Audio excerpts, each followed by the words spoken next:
예, 김기사관님 안녕하세요. 네, 반갑습니다. 안녕하세요, 교수님. 네, 네, 교수님. 예, 저기 비디오 안 되십니까? 이디어요? 지금 네, 여가방이라서, 네? 모텔방이라서요. 아, 네네네. 괜찮습니다.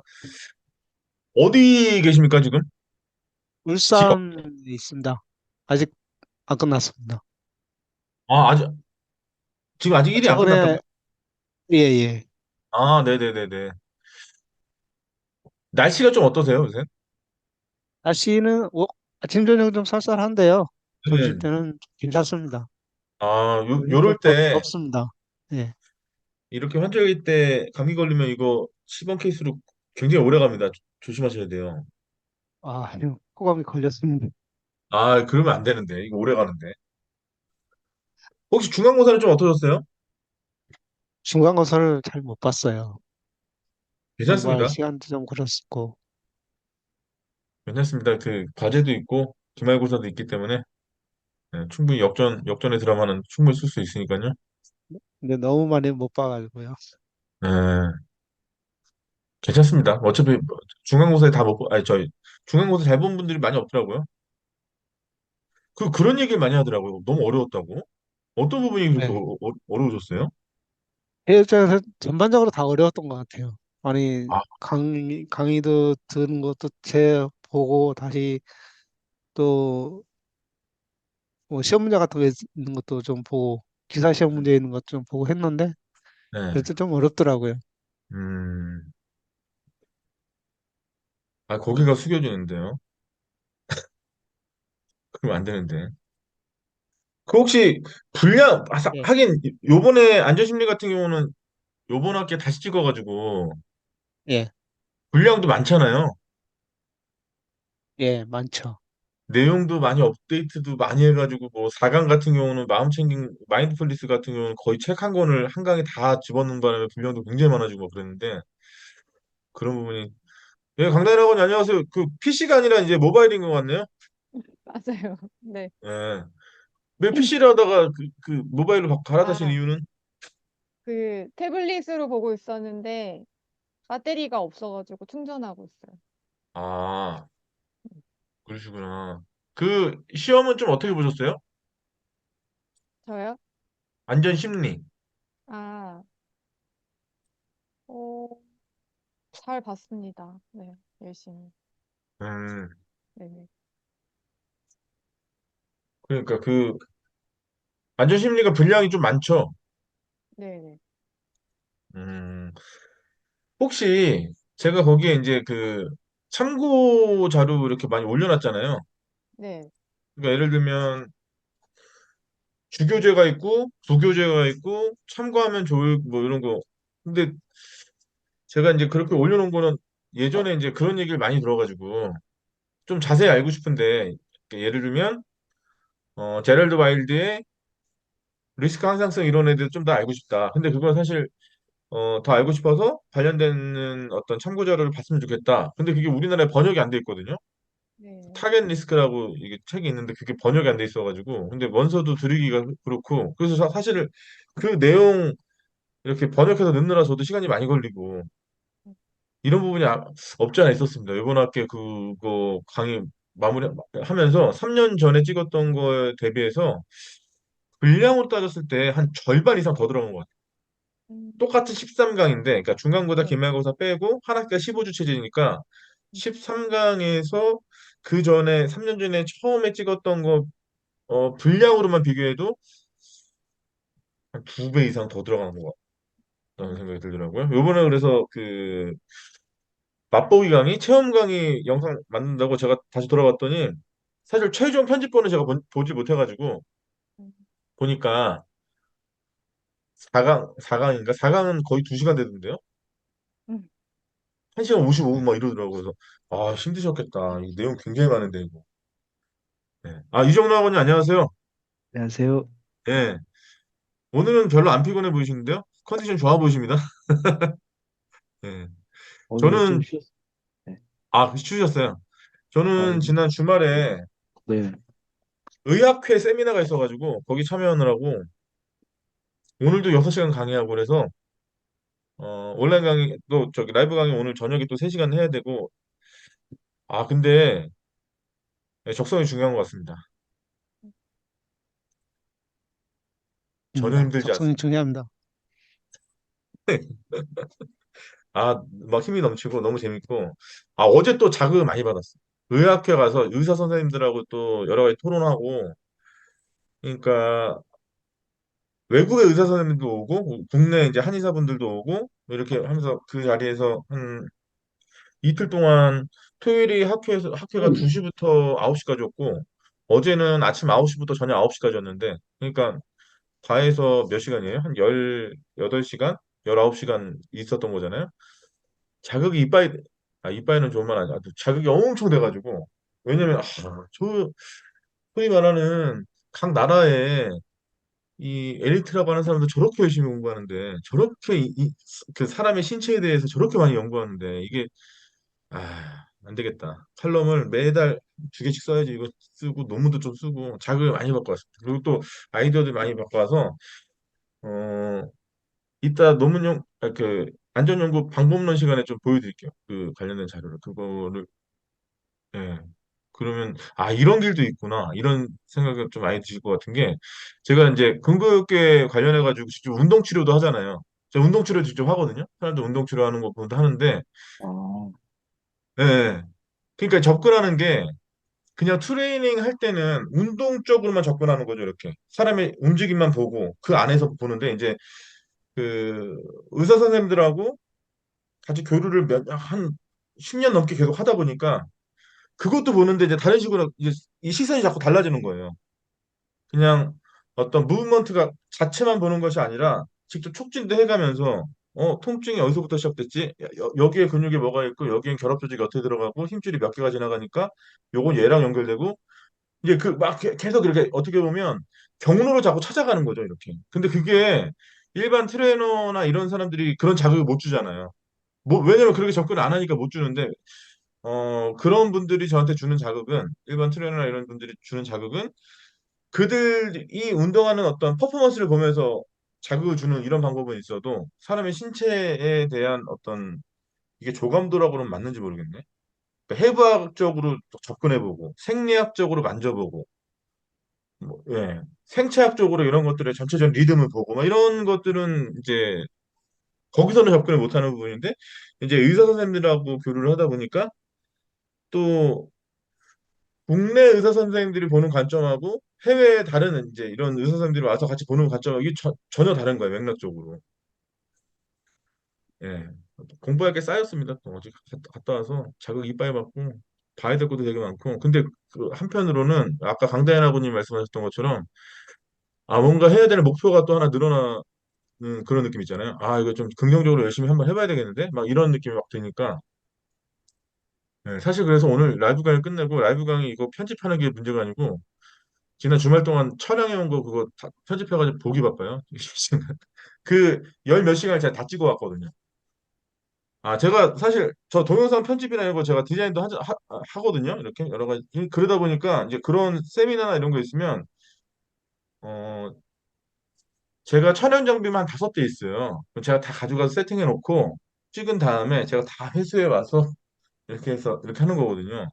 그 어, 안전 문화 보시면은 다른 사람이 찍어주잖아요. 넓은 슈퍼비전 앞에서 제가 막 하지 않습니까? 근데 이제 그 안전 심리 보면 저 혼자 앉아서 하잖아요. 크로마키로 제가 합성돼서 나오잖아요. 그러니까 안전 문화는 그거 이제 내년에 바꿔야 되는데요. 이제 3년 돼서 그것도 업데이트할 거 굉장히 많은데 그거 할 때는 이제 우리 세종사이버대학교 어떤 촬영 스튜디오에 가서 PD가 있고 이렇게 찍는 거고 안전 심리 같은 경우는 제가 찍은 거예요.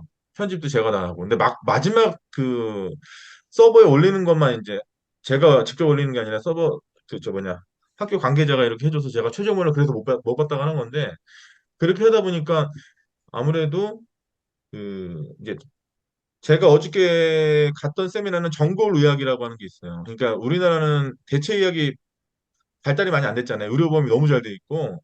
근데 유럽이나 미국 같은 경우는 대체약이 굉장히 잘 돼 있거든요. 왜냐면 걔네는 병원비나 이런 게 굉장히 비싸기 때문에. 그래서 오스티오패시라고 하는 거예요. 이게 정골의학이라고. 그러니까 인간의 신체와 근육과 결합 조직과 이런 것들을 촉진을 통해서 이, 그런 것들 치료하는 거죠.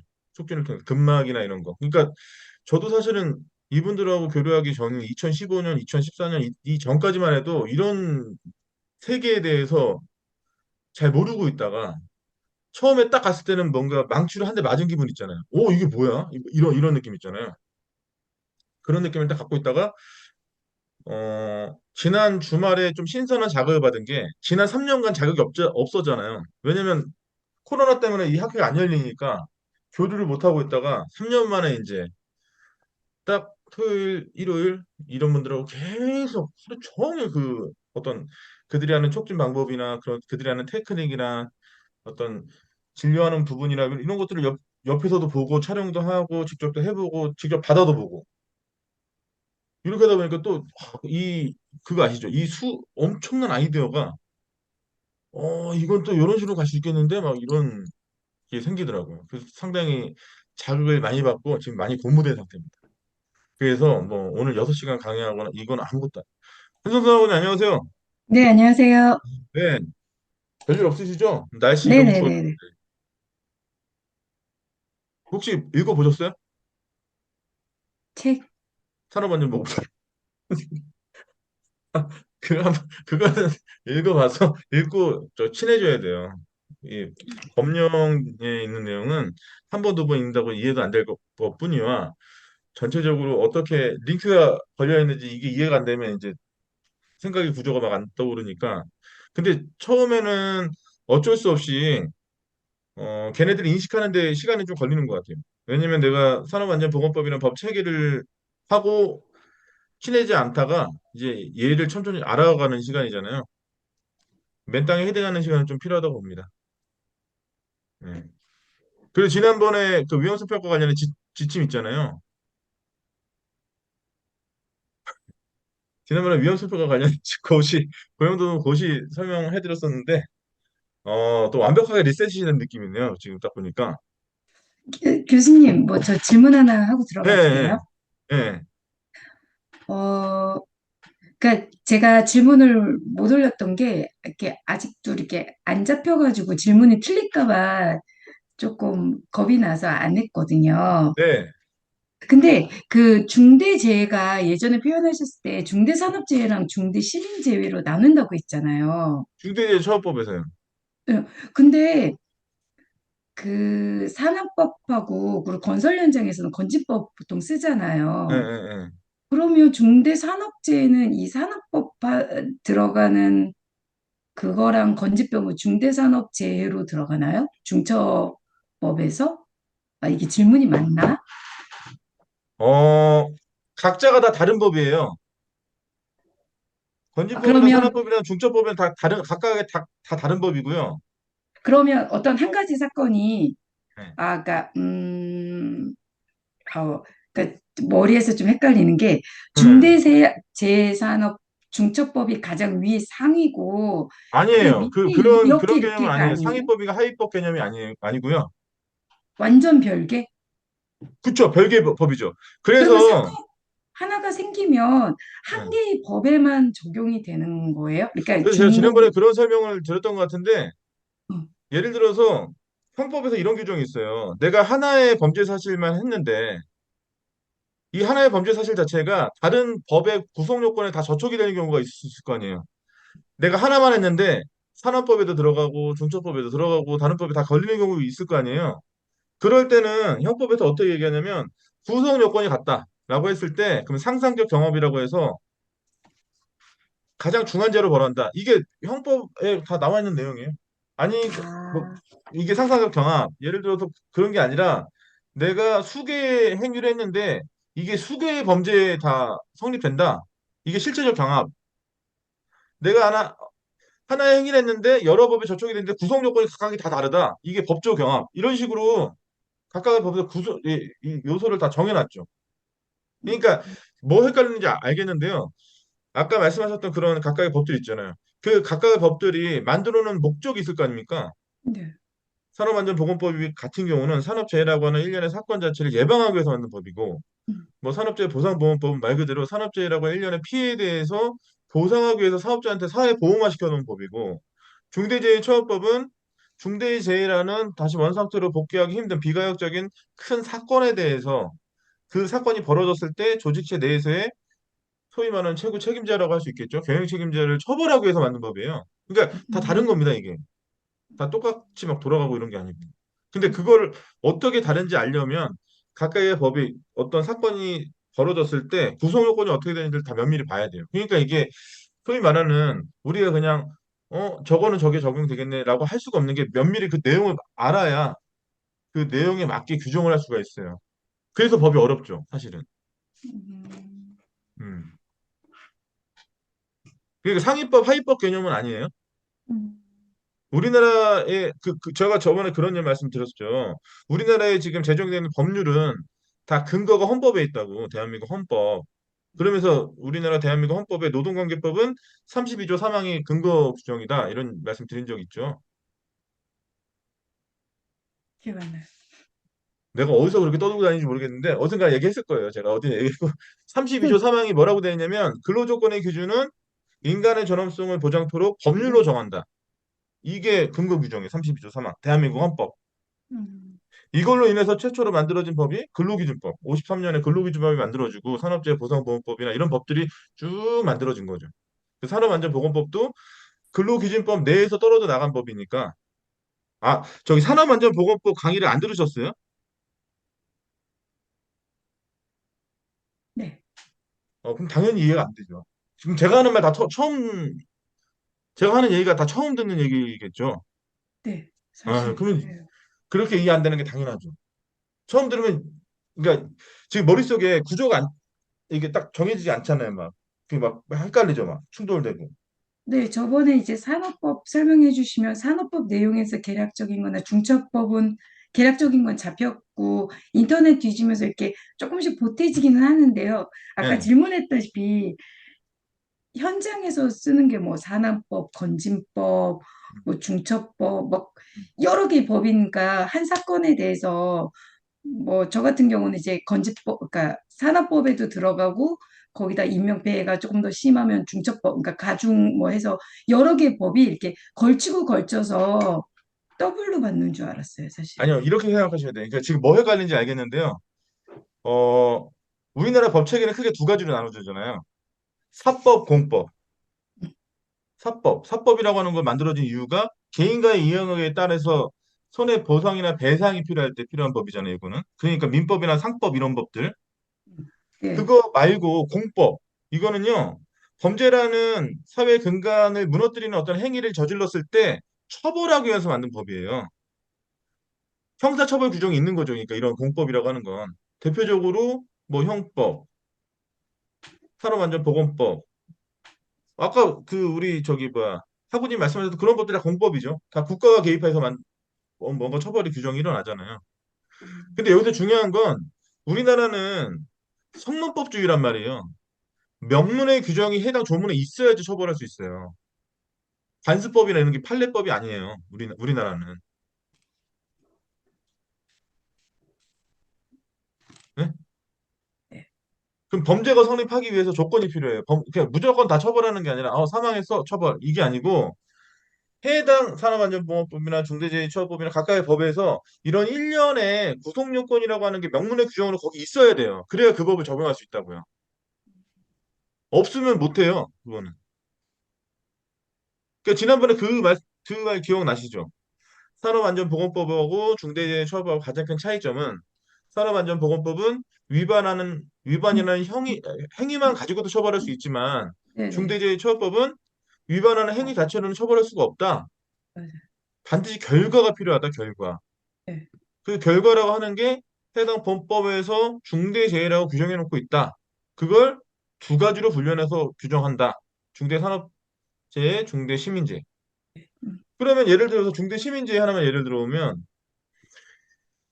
아, 이거 하도 오늘도 잠깐 나 오늘도 한 10번 얘기한 것 같네.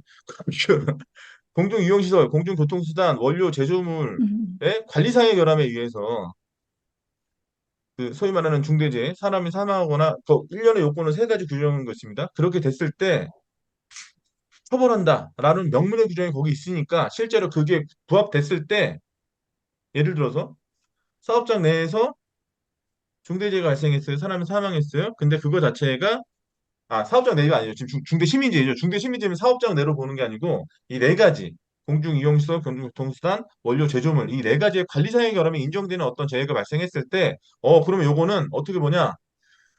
중대재해처벌법 그중에서도 중대시민재해로 처벌할 가능성이 있네. 이렇게 보는 거예요.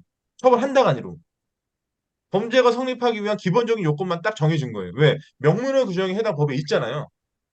오케이. 그러면 여기까지 딱 보는 거고, 그럼 두 가지를 더 봐야 되는 거예요. 이게 이 범법으로 마지막에 처벌까지 가려면 그 두 가지가 이 행위 자체가 위법한지 위법하다. 즉 위법성이 조각되지 않는다. 그래서 우리 형법에서는 위법성 조각 사유가 다섯 가지로 나와 있거든요. 정당방위, 정당행위, 피해자의 승낙 이런 것들 다섯 가지가 돼 있어요. 그러니까 여기에 들어가면 이제 거기서 또 끝나는 거고 범죄가 성립이 안 되는 거고 정당방위나 정당행위 등의 이 위법성 조각 사유에 들어가지 않으면 이제 그 다음에 하나를 더 보는 거죠.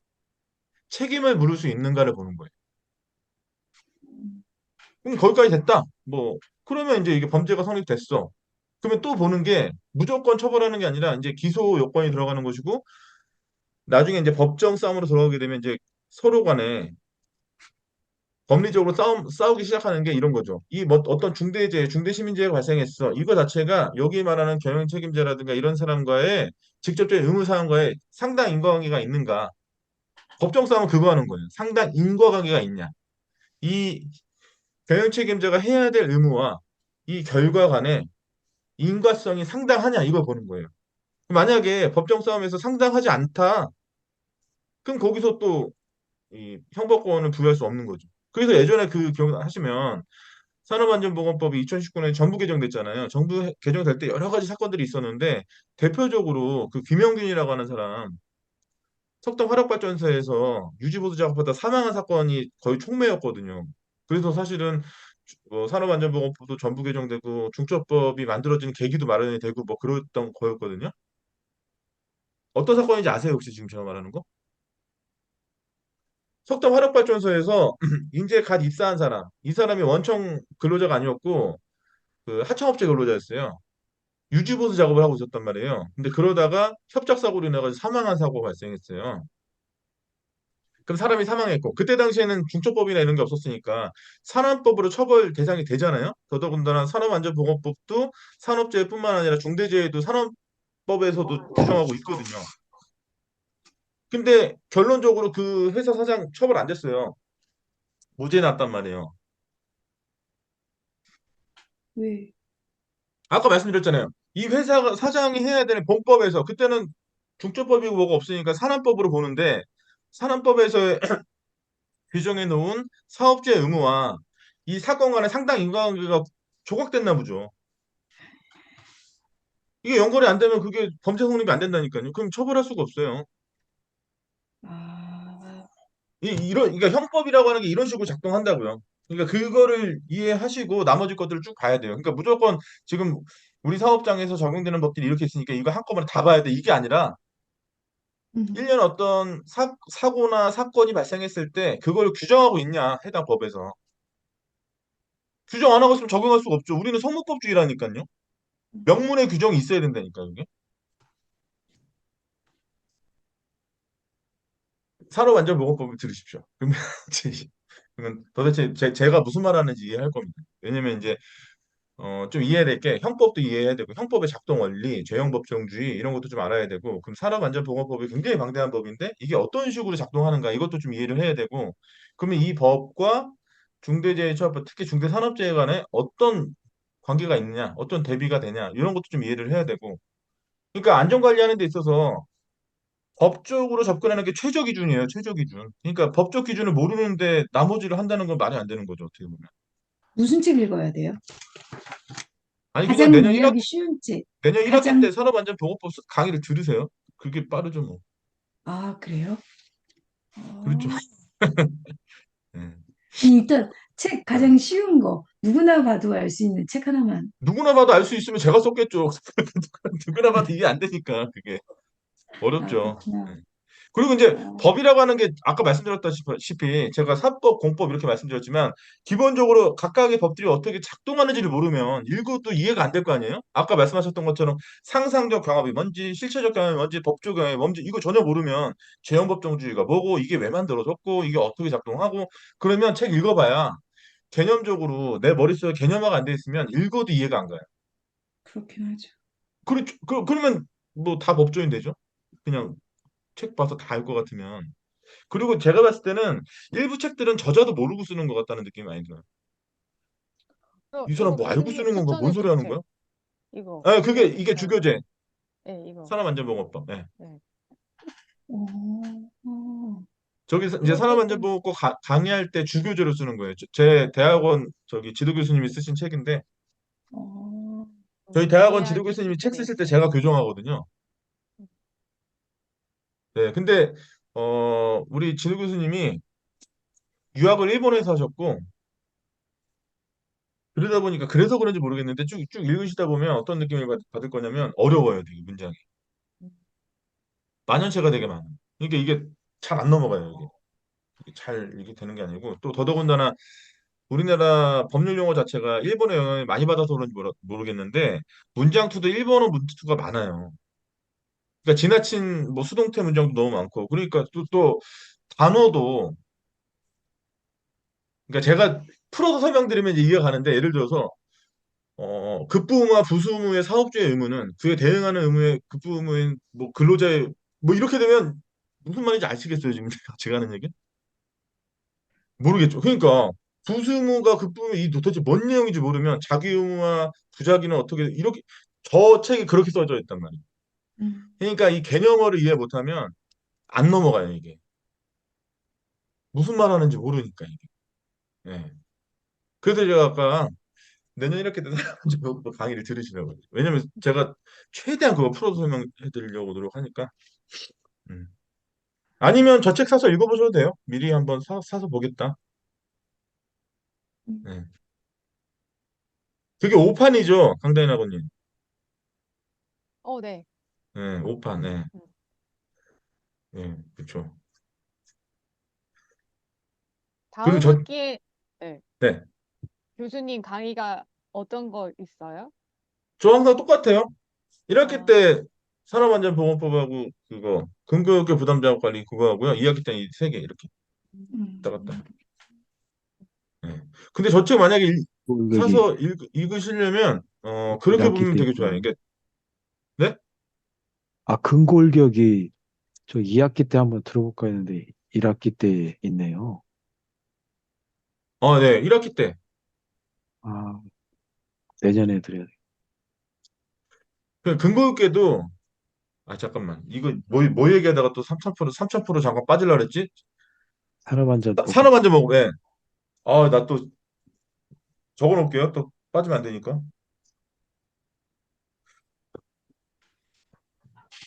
산업안전보건법 공부하실 때 이렇게 하시면 좋죠. 저 책을 많이 사잖아요. 어차피 주교재니까 사야 되잖아요. 샀어요. 사서 보면 일단 처음에는 읽어봐야 무슨 소리 하나도 이해가 안 될 거예요.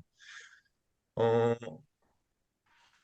맨 처음에 전반부, 총칙 이런 거는 읽으면 좋은데 그러니까 개념화 시켜서 읽으면 좋은데 읽어봐야 무슨 소리인지 모를 거예요, 이게. 왜냐면 역사적으로 산업안전보건법이 어떻게 만들어지게 됐고 그 전에 근로기준법하고 어떻게 분리가 됐고 분리됐을 때 근로기준법이 어떤 상황이었고 처음에 초창기에 산업안전보건법 어떤 구조였고 이런 설명을 쭉 해놓는단 말이에요. 그러면서 법의 적용 범위부터 쫙 이렇게 나와요. 이 법이 어떻게 적용이 되는지, 여기서 근로자는 누군지, 안전과 보건은 어떤 식으로 운영이 되는지 이렇게 쭉 나오거든요. 처음에 마음의 준비가 안 돼 있는데 갑자기 그렇게 막 개념을 시키려고 하면 이해가 잘 안 되잖아요. 맨 뒤로 가세요, 맨 뒤로. 맨 뒤로 가서 처벌 규정부터 읽으세요. 처벌 규정부터. 그럼 이제 이게 어떤 식의 위반 상황이라든가 어떤 사건이 발생했을 때 어떤 형벌법이 내려주는구나 이거 한번 쭉 읽어보면 거기에 이제 형법의 구성 원리, 작동 원리 이런 것들이 쭉 나온단 말이에요. 그러면 가장 좋은 건 그런 것 같아요. 외우려고 하지 말고 이해하려고 하면 안 되는 것 같아요. 그러면 내상을 너무 많이 입어요. 내가 이렇게 읽었는데 아무것도 기억이 안 난단 말이야. 뭐 이렇게 된단 말이에요. 그건 누구나 그렇게 생각이 들거든요. 그렇게 한번 읽어보시고 다시 이제 처음으로 넘어와서 이제 그때 총칙을 한번 읽어보시고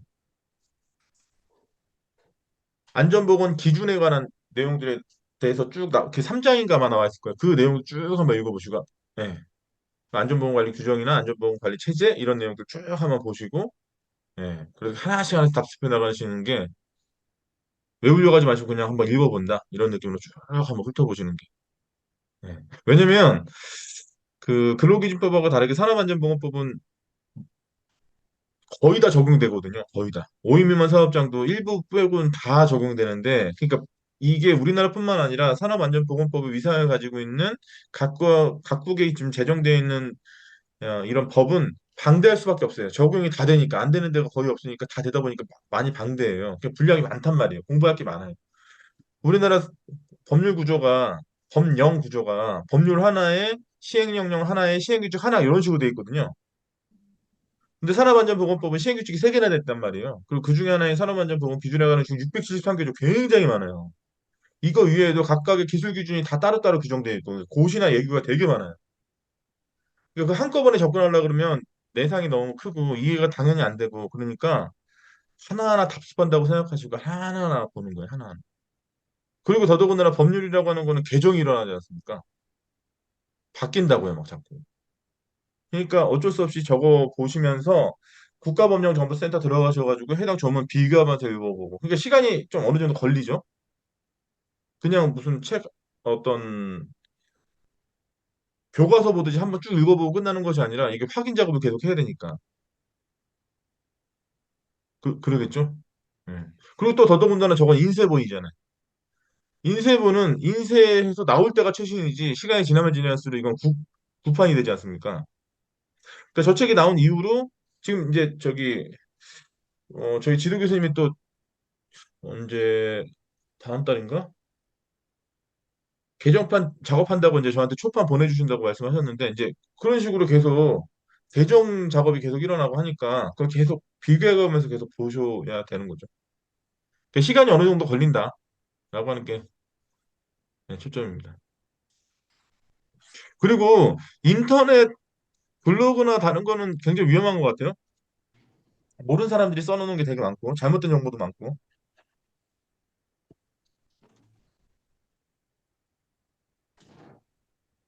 그럼 근거에 대해서 이제 근거를 해야죠. 이제 근거 있게 할 때 좀 많이 주안점을 뒀던 것은 기존의 근거 있게 강의들을 보면요. 어, 그냥 하나만 제 입장에서는 제가 운동 치료를 20 몇 년을 하는 입장에서 사람의 몸을 만져보고 거기서 통증이 어디서 발생했는지 뭐 트리거 포인트도 찾아보고 palpation을 통해서 이 긴장도 풀어보고 뭐 이런 여러 가지 것들을 할 수 있는 사람 입장에서 보면 기존의 우리 산업 안전 보건 분야에서 근거역기에 접근하는 거는요 너무 좀 뭐랄까 너무 이론적이라 그럴까 그런 거예요 쉽게 말하면 예를 들어서 잠자고 일어났는데 팔이 안 올라가요 팔이 어제까지 괜찮았는데 팔이 앞으로 드는 게 아파 여기가 너무 아파 이게 왜 아프지? 라고 했을 때 산업안전보건 분야에서는 그거를 치료하는 방법이나 이런 거에 대해서 다루지 않아요 왜냐면 그거는 어떻게 보면 다른 분야라고 생각하니까 그런데 근교육계 부담자와 관리에서는 그런 것까지 다 보는 거죠. 통증이 발생했다. 그럼 왜 발생했을까? 보면 어깨 구조가 이렇게 되어 있고 해부학적으로 어깨 구조는 상완 골두와 오목 관절이 연결되어 있는데 힘줄 4개가 잡아주고 있다. 이걸 회전 근개라고 한다. 로테이트 커프라고 하죠. 로테이트 커프에서 위에 있는 극상근이 팔을 거상하는 데 역할을 한다. 그럼 앞에 팔에 통증이 발생했다는 거, 트리거 포인트가 앞에 있다는 것은 앞에 어느 쪽에 병변이 생긴 것이다. 그럼 그게 생긴 걸 어떻게 알 수 있냐? 그러면 여기는 어떤 근육이 있고 여기는 눌렀을 때 뭐가 나오고 뭐 이러면서 찾아가는 거예요. 찾아가서 소위 말하는 트리거 포인트를 번역하면 앞통점이라고 하거든요. 통증이 시작한 지점, 거기를 찾는 거예요. 왜냐면 통증 치료할 때 그게 핵심이거든요. 우리가 산업 안전에서 재해가 발생했을 때 결국 사고 조사라고 하는 일련의 과정을 통해서 근본 원인을 찾아가듯이 통증이 발생했다는 것은 지금 가장 통증이 큰 부분을 찾는 게 아니고 얘가 어디서부터 시작됐냐를 빨리 찾아야 돼요. 그래서 걔를 빨리 치료해야 됩니다. 안 그러면 통증이라고 하는 건 방사되지 않습니까? 계속 번져나가고. 그래서 몸에서 특히 각 개인마다 위크 포인트가 다른데 가장 크게 약화된 지점에서 통증이 배가 되겠죠. 그러면 사람들은 예를 들면 이 앞쪽에서 문제가 생겼는데 거상하는 게 문제인데 이게 처음에 어쨌든 트리거 포인트를 찾지를 못해가지고 방사돼서 지금 허리에서 뭔가 병변이 발생했다. 통증이 너무 심하다. 그럼 사람들은 어디 가서 뭐 허리를 정형외과 가도 허리 고치죠. 문제는 어깨에서부터 시작했는데 이런 잘못된 방법이 생길 수 있단 말이에요. 그래서 그런 부분들을 다 설명해드리고 실습이 많아요. 네, 톡질하는 법도 배우고 테이핑하는 법도 배우고 운동으로 푸는 법도 배우고 막 그렇게 한다고. 그러니까 분량이 많습니다, 그것도. 음. 그러니까 분량이 다 많아요. 그런 걸 안 하면 어, 분량 안 많아지는데 그래서 사실은 근거역계 질환, 근거역계 부담자 관리할 때 참고한 책이 한 70권이 70권까지 안 돼. 한 60 몇 권 되는 것 같아요. 해부학부터 시작해서 다 막 집어넣어가지고 분량이 제 생각에 안전심리보다 많은 것 같은데요. 거의 훨씬 많은 것 같은데요. 그게 좀 어렵긴 한데, 근데 그런 얘기 되게 많이 들었어. 지난 1학기 때도 학우님들이 세미나 좀 해달라고. 오프라인 세미나 좀 해달라고. 직접 보면서 좀 보고 싶다 이런 얘기도 많이 했었고, 예. 뭐 어떤 학우님 같은 경우는 내가 대학원 진학도 하고 싶다. 너무 재밌다. 사람이 몸을 만지고 그렇게 한다는 게 너무 재밌는데 어디 대학원을 가야 되냐 이런 것도 있었고, 지난 1학기 말고 그 전에 작년 1학기 같은 경우는 이런 것도 있었어요. 제가 보여드릴까요?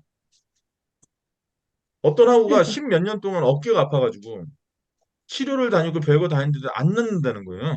너무 아파가지고 그래서 포기했었다는 거죠. 근데 이제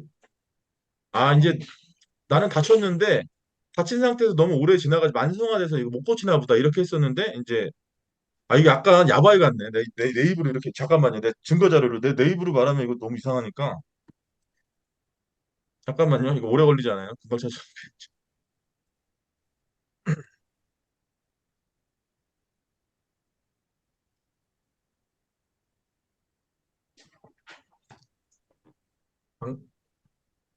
서로 말씀 나누고 계세요. 금방 찾을게요.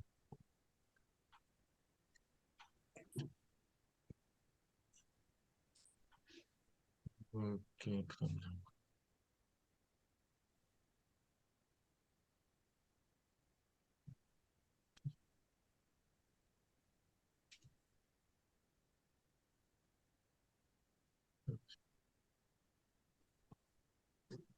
'열정적인 강의에 감사드립니다.' 이런 거 아닌데. 있다.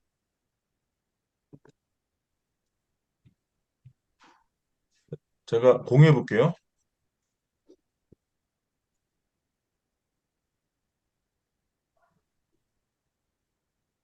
이 보이세요? 네, 네네. 이- 보입니다. 여기 2022년도 봄학기 교수님 통증이 예, 제일 처음 시작된 지점을 찾았습니다. 나왔죠?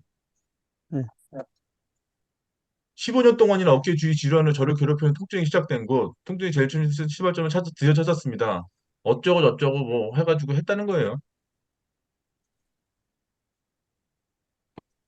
그러니까 이 한마디로 말하면 포기하고 있었는데 수업을 듣다 보니까 제가 계속 그러니까 그런 실습도 하고 그러니까 앞통증 참는 실습도 하고 테이핑 붙이는 것도 하고 여러 가지 막 스트레칭도 하고 막 이러면서 할 거 아니에요. 그러니까 따라하다 보니까 이제 포기하고 있었는데 관심이 생기고 그렇게 해서 자꾸 찾다 보니까 어디서 문제가 되는지 찾았다는 거죠. 그래서 자기 너무 좋다 뭐 이런 겁니다.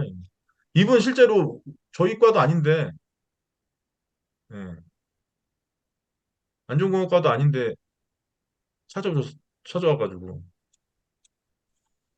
찾아오셔가지고 경영학과인가 그러는데 찾아오셔가지고 예, 그랬죠. 그러면 이분도 그랬었어요. 교수님 오프라인 세미나 좀 해주십시오. 자기는 참 물어보고 싶은 게 너무 많습니다. 그래서 네. 근데 제가 이제 그런 거를 어떻게 강의하겠습니까? 제가 지난 주말에 했던 것 그런 의사분들하고 그런 세미나 교류하면서 시선이 그쪽으로 막 보게 되고 자꾸 새로운 관점으로 막 접근하게 되고 이러다 보니까 관심이 더 생기고 그러니까 이제 그래서 사실 이게 처음에 오픈했을 때 네이버에서 연락 오고 막 그랬어요. 근데 그때 시간이 없어가지고 네이버에서 찍자고 이, 이 촉진하는 거하고 페이페이션 하는 거하고 테이핑 하는 거하고 운동하는 것도 찍자 그랬었는데 그때 시간이 없어가지고 못했는데 음. 그러니까 그런 겁니다. 네. 등록금 부담자 관리는 그렇게 접근하는 거예요. 그러니까 그냥 이론적으로 하는 게 아니고 직접 아, 만져도 보고 어깨가 뭐 아파가지고. 그러니까요. 그 직방이죠. 우리는 또 그런 거 가만 놔두지 않죠. 그런 거 구조적으로 막 들여다보고 네네. 어깨는 어떤 구조냐? 왜 우리 신체에서 안정성이 가장 떨어질 수밖에 없는가? 어깨가 왜 그런가? 뭐 이런 것들 막 찾아보고 허리는 또 왜 그렇게 됐냐? 또 하체는 왜 그러냐? 그럼 왜 여기서 이런 운동이 왜 필요하냐? 뭐 이렇게 접근하는 거거든요. 사실 그래서 제가 그 실습 영상 찍으려고 외부에서 많이 찍었어요. 밤새 가면서 카메라 들고 다니면서. 네, 음. 네.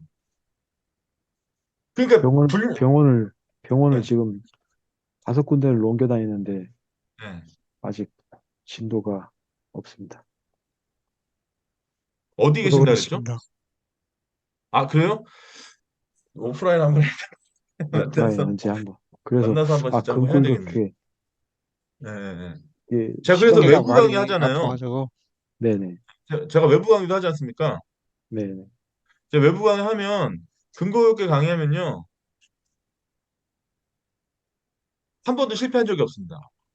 어, 막 질문 엄청 왜냐면 처음에는 딱 이런 복장으로 딱 가가지고 오늘 여러분과 제가 근거를 한번 막 이렇게 하면 사람들이 되게 좀 이렇게 하다 보면 나이 30대 이상 뭐 40대 50대 60대 분 중에 몸 안 아픈 데가 없잖아요. 통증이 다 있잖아요. 근데 그거 막 해주면 이제 거의 집단 교주 사태가 발생하는 거예요. 처음에 되게 이렇게 했다가 막 교수님 더 하면 안 되냐고. 나 가야 돼요. 막 이러면서 다음에 또 오세요. 시간 되면 와야죠. 저거 뭐 한간 사람도 아니고 이런 식으로. 그러니까 그만큼 라포가 형성이 딱 되는 거예요. 왜냐면 본인이 아팠는데 왜 아픈지도 모르겠는데 아팠는데 포기했는데 어느 순간부터 이거 되겠는데 이런 생각이 딱 드니까 예, 거기서 이제 탁 이제 뭐가 이렇게 오는 거죠. 예. 재밌어요, 저는, 사실. 어, 예. 그래서 사실 진짜 사람 몸을 이해한다는 것만큼 참 짜릿하고 재밌는 건 없죠. 진짜 진짜 재밌고 예. 안전도 저도 재밌고. 지금 통증 심한데. 어, 저도 어, 지금 저, 통증 심하거든요. 아, 그럼 입원하셔야 되는 거지. 어떻게 심하신데요? 입원은 못 하고, 입원은 못 하고요. 지금 네. 현장에서 일을 하기 때문에 입원은 못 하고, 네. 지금 계속 통증이 있어서 지금 통증이 가끔 어떻게 할 때 통증이 있으신데요? 팔을 들어 올릴 때 그게 좀 심해요. 앞으로 올릴 때요? 예, 들어 올릴 때. 엄지를 팔을, 천 엄지를 하늘로 해서 올릴 때요? 예, 그럼 전 어깨 어느 부분이 아파요? 어깨 앞쪽, 뒤쪽, 위에 보면, 아니, 앞쪽이요. 중간쯤에. 위에 뼈 아, 있는 쪽. 여기 쇄골 있는 부분이요? 여, 어깨뼈에 여기 보면, 맞다. 여기일 겁니다, 여기. 여기 턱 튀어나오는 부분이 있죠. 뼈가. 참 서로 안 보고 말로만 이렇게, 듣는. 이 정도밖에 안 올라갔거든요. 예, 예. 그래서 좀 치료하고, 이게 이제 운동 좀 하고 해서 지금 한 요 정도까지 올라가고. 많이 올라가시네요. 저는 지금 저 많이 못 올라가요. 병원 5군데 돌았습니다. 그래요. 이따 그거 할 때 보여드리려고 했었는데 어제 세미나 한 거 간단하게 보여드리면 이게 사진 찍은 거다 동영상밖에 없어가지고 어깨 치료한 거는 이게 마지막 여기 어깨 치료한 건가? 잠깐만요. 이거 그리고 저기 봐 이거는 제가 외부에 유출할 수가 없어가지고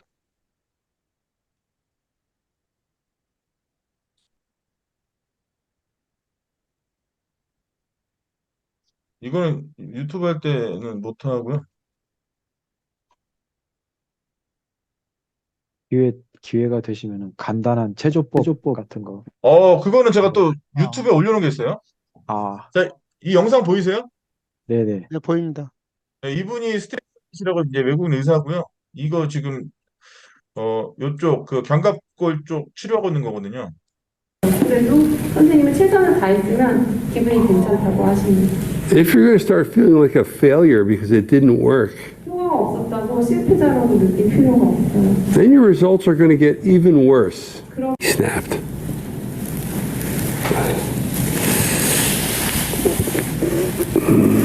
We're going to go back to the armpit. 그래서 이제 팔이 어느 순간에 딱 멈췄잖아요. 그냥 그렇게 같이 멈춰져 있으십시오. 그리고 이제 살짝 다른 걸 좀 움직여가서 움직이면 좀 가고. I'm just a little bit stuck at the end of the game. 이게 뭐 하는 거냐면 지금 어깨 치료하고 있는 거예요. 견갑 하근 쪽에, 그러니까 견갑 하근 쪽에, 견갑골이 있으면 견갑 하근 쪽에 붙어 있는 거, 그러니까 그 뭐냐, 인터널 로테이션 할 때 문제가 되는 그런 부분들, 이 근육도 지금 어떤 병변이 발생한 부분들 긴장을 풀어주고 있는 거고, 그러니까 근막 치료도 하고요. 이게 그러니까 제가 이렇게 설명해서 알아들을 수가 없고, 백날 얘기하는 것보다 한번 받아봐야, 이렇게 받아봐야 딱 보면 어깨가 편안해지고, 그 ROM이라고 이제 저는 가동 저 범위가 안 자세하면 나오는 게 막 가동 범위 나와버리고 이래야 이제 뭐 서로 대화가 되기 시작하는 거거든요. 그러니까 요런 거 하는 거예요. 그러니까 제가 그 이종래 학원님, 제가 네, 지금 얼마나 고무돼 있겠습니까? 지난 이틀 동안 충전 이렇게 이빠이 돼서 왔는데 보면서 아 이거 이거 괜찮은데 이거 막 이러면서 지금 막 그럴 거 아니에요. 표정에서부터 보이고 있습니다. 네, 그러니까요. 좋은데 저거 한번 해봐야 되겠다. 막 이런 생각도 하고. 그러니까 이게 참 그런 것 같아요. 그 뭔가 기존에 내가 갖고 있었던 어떤 장점이라고 하는 요소가 다른 어떤 부분과 딱 결합이 돼가지고 시너지가 폭발하는 그런 지점에 딱 그런 경험을 하면 이게 너무 기쁜 거죠. 이거 큰일 났네 이거 막 이런 느낌? 예, 그런 것 같아요. 그래서 사실은 아까 제가 말씀드렸지만 금고일 관련해서 외부 강의했을 때 뭐 다 압살이죠. 뭐 그냥 거의 교주처럼 되는 거죠. 이제 한번 딱 이제 처음에 경기했다가 이제 딱 뭔가 이렇게 딱 보여주면 완전히 이제 뭐 얘기가 달라지고 그런 겁니다. 네. 그리고 제가 운동을 얼마나 잘 가르치겠습니까? 하나하나 이 모션이나 뭐 이런 거다 분석해가면서 제가 또 잘하죠 그런 거. 재밌어요. 혹시 강다현 학원님 들어보셨나요? 근거육계 부담자격 관리? 그럼 강다현 학원님 저기 지난 학기에 들어보셨으니까 그때부터 재밌지 않아요? 그 실습할 때부터 재밌지 않아요? 전반부에 막 해부학 얘기 나올 때 머리 아픈데 이제 중간고사 이후부터 실습이 막 나오거든요. 그래서 아까 말씀드렸던 앞통점 찾기 시작하고 테이핑 붙이고 이제 운동하고 막 이런 게 이제 참 매력적이죠. 그렇게 저는 그런 것 같아요.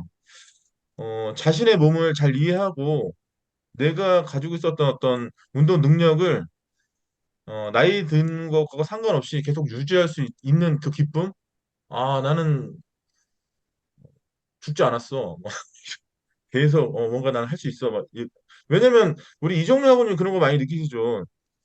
어깨가 아픈데 이게 왜 아픈지도 모르겠고 뭐 언제부터 잘못된지도 모르겠는데 이게 점점 안 좋아지고 병원이라는 데 가는데 낫지도 않고 그러면서 계속 그런 상황들이 누적되면 자신감도 떨어지고 좀 짜증나고 어느 순간부터 포기하고 아까 그래서 그 학우님이 써놓은 거 보셨잖아요. 15년간 어깨가 아파가지고 포기하고 네, 있었는데 네, 교수 얼마나 기쁘면 저 본 적도 없는데 우리 학과도 아닌데 저 장문에 글을 써놨겠어요. 얼마나 기쁘면.